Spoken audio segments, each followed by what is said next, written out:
Project గేట్ల సంగతి సరే, వలసల గేట్లు మరిన్ని ఓపెన్ కాబోతున్నాయా? కాంగ్రెస్ ఆకర్ష్ మంత్ర కారుని ఖాళీ చేయబోతోందా? బీఆర్ఎస్ ఎమ్మెల్యేలు చాలా మంది కాంగ్రెస్ లో చేరబోతున్నారని ఉత్తమ్ హింట్ ఇచ్చారు. ప్రతిగా కౌంటర్ ఇచ్చారు హరీష్ రావు. మేడిగడ్డకు పోయి ధర్నా చేస్తారట, ఇది తొక్కుకుంటా పోతారట.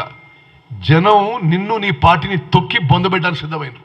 ఒళ్ళంతా పొగరుతో నిండిపోయి కళ్ళు నెత్తికెక్కి ఒక ముఖ్యమంత్రిగా అడ్డగోలుగా ప్రవర్తిస్తే ఈరోజు జనం నిన్ను బొందబెడితే 104 ఎమ్మెల్యేల నుంచి 39 పడ్డారు. ఆ 39లో మరి ఒక 20-25 మంది కాంగ్రెస్ చేరబోతున్నారు. ఇప్పుడు కూడా ఈ మాటలేంది?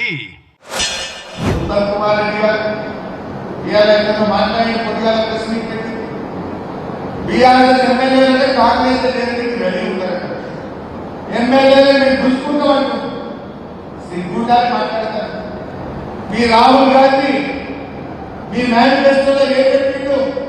ఎవరైనా పార్టీ మారితే, ఎమ్మెల్యేలు పార్టీ మారితే ఆ నిమిషంలోనే వాళ్ళ సభ్యత్వం పోవాలనేమో రాహుల్ గాంధీ మేనిఫెస్టోలో పెట్టారు. ఉత్తమ్ కుమార్ రెడ్డి సిగ్గు లేకుండా బీఆర్ఎస్ ఎమ్మెల్యేలు చూసుకుంటాను మాట్లాడతారు. ఇది ఏం మాట్లాడతారు? రాహుల్ గాంధీ మేనిఫెస్టో వేరు, రేవంత్ రెడ్డి మేనిఫెస్టో వేరా? వీళ్ళని బలహీనపరిస్తే మా కాంగ్రెస్ ప్రశ్నలు అడిగారు అనుకుంటున్నారు. ఈ సందర్భంలో